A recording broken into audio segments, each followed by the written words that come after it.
Hey, it's awesome to be with you guys. We've got a beautiful Monday here in Utah.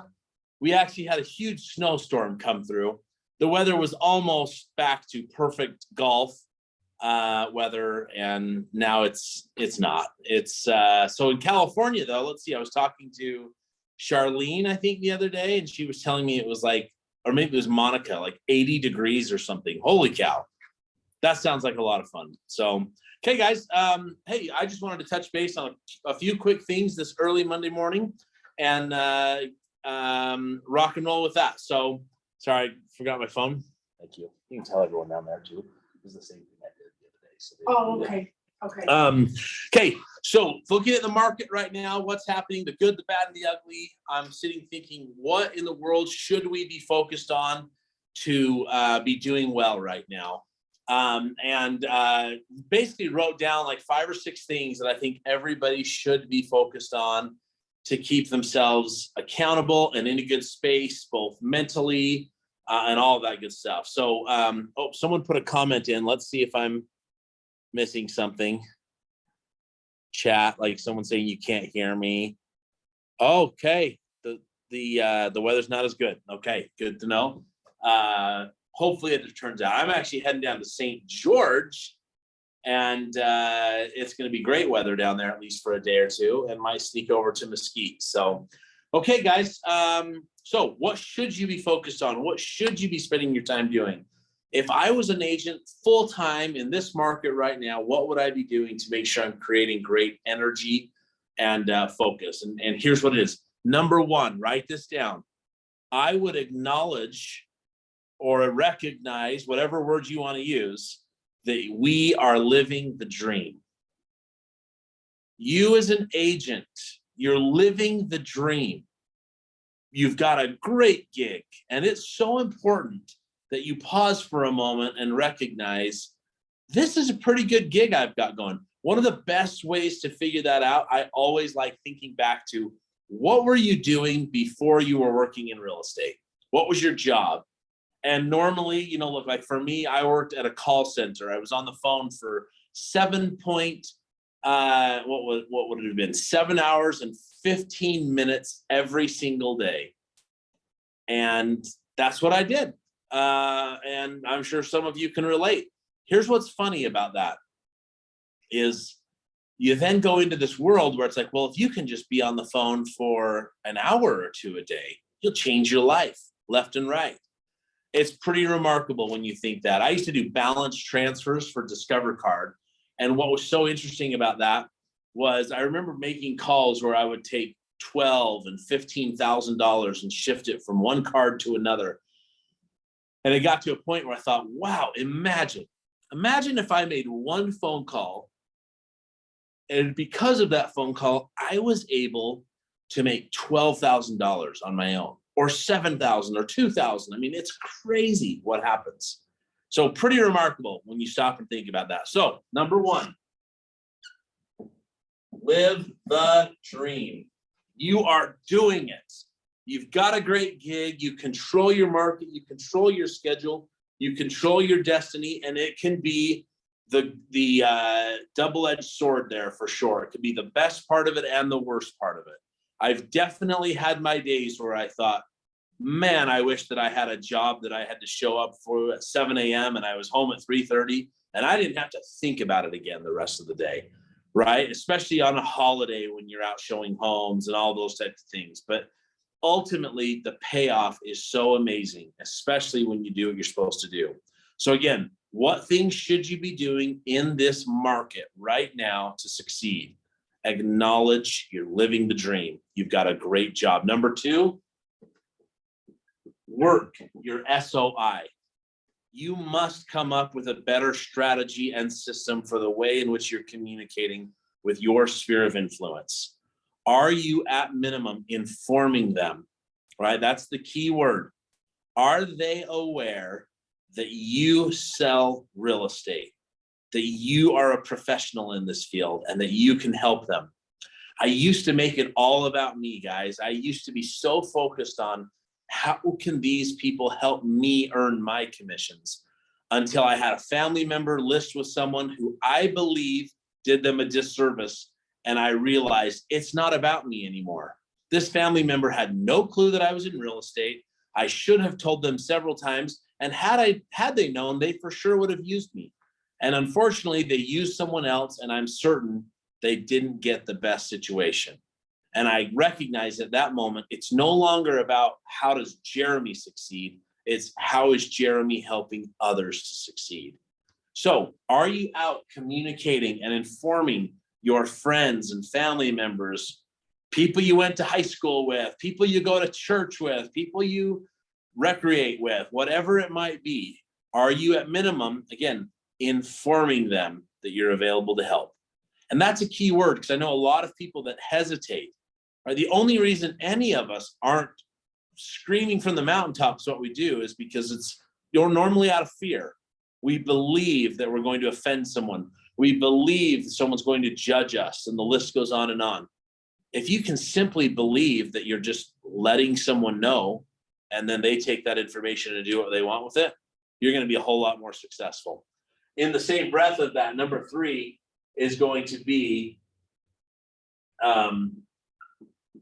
control. And I'm putting control. You control your destiny. And what I would write down is, don't let the market control you. If I sat for a moment right now and said, what are the hard things happening in the market right now? We'd talk about interest rates. We'd talk about inventory. We'd talk about high expectations from a buyer, high expectations from a seller. The list goes on and on. Things that are a bit challenging right now. The bottom line is, you control your destiny.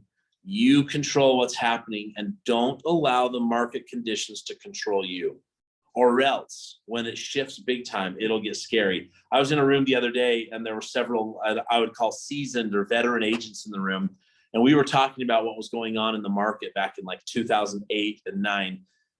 Any of you who weren't around back then, and you're experiencing what we're experiencing now on this side of the spectrum, where it's like homes are on the market for like a day, prices are going up like crazy. Back then, I can remember sitting in a living room across a coffee table from a seller and telling them with all the confidence in the world that I would be able to get their home sold in the next 4 to 6 months. 4 to 6 months. And I was proud of that fact. Now, obviously, there's plenty to say about that regarding pricing and condition and stuff maybe I should have been better at. But the reality is, guys, you know that this market will shift. History's proven that to us a million times. So what are you working on right now to be able to control the market so that when things do shift, you're hitting the ground running? You know what must be done. And I believe it starts with appreciating what you've got. Again, you're living the dream. I believe it has to do with making sure that you've got your SOI working. And by the way, at least in Utah, I know we're having a huge SOI focus on our summit tomorrow. So make sure you're there. And then, of course, don't allow the market conditions to control you. 4th, become converted to the idea that the more people you speak with, the better your everything will be. I'll say that again. Become converted to the idea that the more people you speak with, the better your everything will be. I put everything because when I first wrote this sentence down, I said, the more people I speak with, the better my job satisfaction will be. Yeah. Or wait, no, maybe it's better to say that the more people I speak with, the better my bank account will look, my business will look. You can start naming all of these things and you realize, wait a minute, the more people I speak with, the better my everything will be. And it will impact so many areas in your life. And I mean, even outside of just your work sphere, the better your work gets, it's likely the better your relationships get. Fair enough? So I'm telling you right now, I truly believe when you get converted to the idea that the more people you speak with, the better your everything will be. Consider this for a moment. If you spoke to one person every single day, if you set one appointment every single day, 5 days a week, and you did that for, let's say 40 weeks a year, okay? That's 200 appointments that you've set. That means you're getting 3 months off of work, guys. I know none of you are going to take 3 months off, but I'm being extremely conservative with the idea that, okay, you're doing that. It might be that you set 4 appointments a week, 50 weeks, whatever it might be. But just think about that. 200 appointments in a year. If you set 200 appointments and half of those appointments turn into an appointment you actually get to attend, that would be 100 attended appointments. Trust me, you would attend more than 100 if you set 200, but I'm being very conservative here. And of 200 appointments that you, of 100 appointments that you attend, let's be very conservative again. And let's just say you took a contract on, I don't know, 70% of them. Is that possible to get that good? Let's say 60%. That's 60 contracts taken with buyers or sellers. And let's say of that, it's 20 buyers and 40 listings. Or we could do it opposite. Let's say 40 buyers, 20 listings. Of 20 listings you take right now, how many of them would sell in the market? It's hard not to think that 20 of them would sell, right? That's 20 transactions. Okay, 40 buyers. If you have 40 buyer brokers, active buyers looking to buy, let's say only half of them are able to accomplish that in this market, which again, extremely conservative. You'd sell way more than that. That's 20, which equals 40. I don't know if you guys can see the math here. You start with working for 42 weeks a year, set an appointment each day, convert 100 of those appointments into actually attended appointments. 60 of those result in contracts, 20 listings, 40 buyers, 40 sales total. Is there anybody participating in this call right now that would like to see 40 additional transactions to their bottom line? My guess is that every hand will go up. Thank you, Yvette. Everybody would want that. And here's what's exciting about that. Unless someone wants to speak up, and I'm happy if you want to, what I just did here is totally possible, and it's totally realistic and very conservative numbers. So you say you want to add more transactions to your bottom line, guess what? You got to get converted to the idea that the more people you speak with, the better your everything will get. What do 40 more transactions look like in your life right now? What does that number look like? What does that do for your savings? What does that do for your vacations? What does that do for your contributions? What does that do for your lifestyle? Anybody, right? Do you want to see that happen? Set an appointment one time every single day. Number 5, you've got to be a great professional in this market. I'll keep this brief, but the bottom line is this. What does it mean to be a real estate professional? Look, we say it every morning, right? My SOI expects me to be their real estate professional. What does that mean?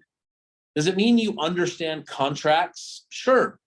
Does it mean you understand market trends? Yes. Does it mean you understand marketing, staging, interest rates, loan programs, title information, how to read a PR? I mean, this list goes on and on. Stop and ask yourself for a moment, how professional am I really when you look at that? You're the CEO and president and chairman of the board of your real estate brokerage. You personally, your real estate company. Pause for a moment and just say, what do you know about these things? And I'm promising you, if you get more committed, at minimum, guys, sign up for Riz Media or Inman News or something that's helping provide you more information to be up to date on what's happening in the markets. How do interest rates work?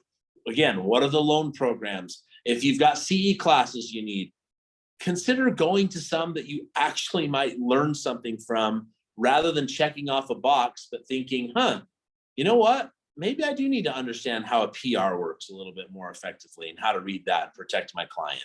Just be thinking about that. 6th and final, guys, what I would be doing right now to ensure success in the current marketplace is simply to believe. You've got to have some belief right now that you can do it. And I love saying, it's kind of a joke, kind of not a joke. All you have to do is walk around and see some of the people succeeding and say, if they can do it, I can do it. It's pretty remarkable when you see what we have people doing. And again, it's not a slight to anyone, but just be thinking for a moment. You actually have physical evidence in front of you of people making it happen, living their dreams, enjoying the lifestyle, all of that, buying the extra homes, the investment properties, the cars, the boats, the savings, the whatever else anybody always wants, right? The security that's going on. Think about it. It's there. People are living it. They're right in front of your eyes. They are working among you. You on this call are some of them. Make sure you get to the idea that you can believe that these things are possible for you to achieve. I know they are. I've seen it every day. And what I know is that if you'll commit to making sure that you acknowledge and accept the fact that you're in a great role, in a great industry at a great time, that you're committed to creating some way to inform your sphere of influence, that you can help them, that you're not allowing the market to control you. Of course, that's absolutely critical. You're converted to the idea that the more people you speak with, the better your everything will get. You're becoming a better professional. If you'll believe and act on those things, life is only going to get better. And look, I know that can be so much information, like drinking out of a fire hose, right? Pick one thing right now. Pick something, one thing that you go, you know what? I'm going to do, fill in the blank, whatever it is. And if you do, you'll start to see improvements immediately. Go read about a guy, I think his name is David Brailsford. He was the coach of the, I'm going to look up his name since I'm telling this. I believe it's Dave Brailsford. Yep. Dave Brailsford was the cycling coach for the Great Britain cycling team. You know, the team that does like the Tour de France, the Lance Armstrongs of the world.